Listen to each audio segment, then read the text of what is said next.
The pub landlord just didn't want to pay.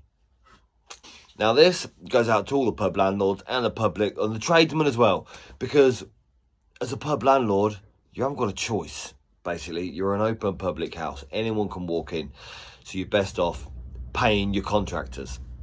Now this was a pub refurbishment we did years ago now, and it was probably around £5,000 worth of electric we were doing in there, and we did intermittent payments, which was fine. We got paid in intermittent payments because there was more work to do, and obviously that landlord wanted us to carry on and get it done so we could open up.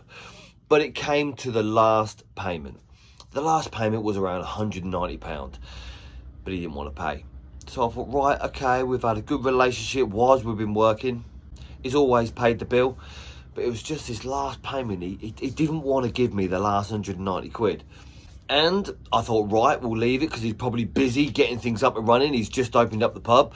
So I left it. I left it for quite a little while. Tried to contact him on the phone, tried to contact him via email, and there was no response. And the pub opened up. And it was a success. By the looks of it, the trade was booming. Everyone was going in there. It was open in the day for coffee, and it was open in the evenings, and it was busy because it was a new pub. So we must have been drawing a decent amount of money from that refurbishment. But still no payment. Still didn't want to pay. Still didn't want to pay that remainder invoice. So what I did, I thought, right, I've had enough of this. Let's go around there. So I took my tools and turned up at the pub. I said to the barmaid, "Hi, is the landlord here?" "No, he's not here." "Okay, no worries. He's asked me to change some lights. Is that all right?"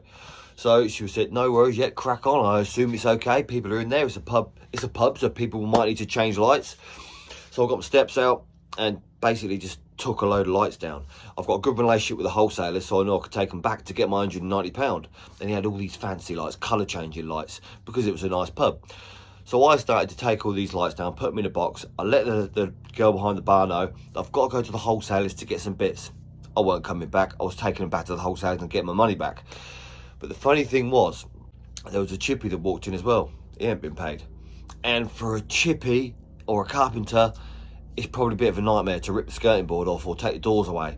So what he did, he took the till, which was a bit of a bummer. I think that's classed as stealing maybe, but he unplugged the till, picked it up and walked out with it. I never heard from that landlord again. I don't know whether he paid the chippy, because he definitely didn't pay me. But the lights did get replaced by somebody else, because obviously it was a public house. So I went in there and saw it all. I got my money back from the wholesalers, never did work for him again. But that could be a lesson learned to landlords of pubs. Try and pay your contractors, because you're a public house. You're open to the public. Anyone can walk in and take the lights.